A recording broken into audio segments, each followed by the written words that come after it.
એક ઘરમાં નવી વહુ આવી. શરૂઆતના દિવસો તો સારા ગયા, પણ ધીરે ધીરે સાસુ અને વહુ વચ્ચે નાની નાની બાબતોમાં ખટરાગ થવા લાગ્યો.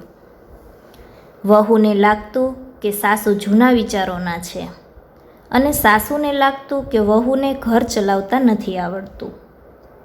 ઘરમાં દરરોજ કકળાટ થવા લાગ્યો. વહુ કંટાળી ગઈ હતી અને તેને લાગતું હતું કે આ ઘરમાં તેનું કોઈ માન નથી.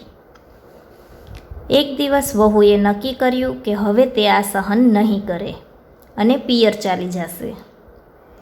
તે પોતાનો સામાન પેક કરી રહી હતી ત્યારે જ સાસુ ત્યાં આવ્યા.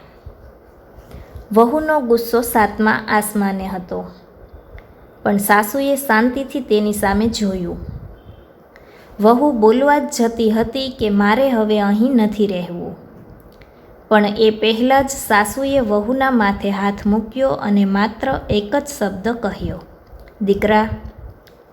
બસ આ એક શબ્દમાં એટલી મમતા અને સ્વીકાર હતો કે વહુનો બધો જ ગુસ્સો ઓગળી ગયો.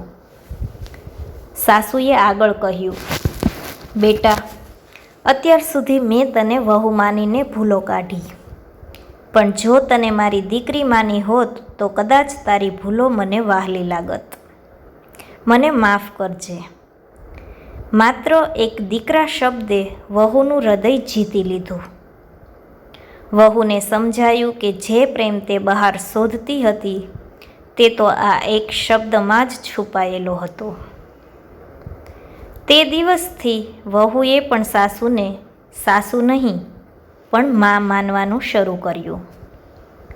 આ વાત પરથી આપણને બોધ મળે છે કે સંબંધોમાં જ્યારે અહમ ઓગળીને પ્રેમ પ્રવેશે છે ત્યારે નર્ક જેવું ઘર પણ સ્વર્ગ બની જાય છે. ક્યારેક મોટું ભાષણ આપવા કરતાં પ્રેમથી બોલાયેલો એક શબ્દ પણ આખું જીવન બદલવાની શક્તિ રાખે છે.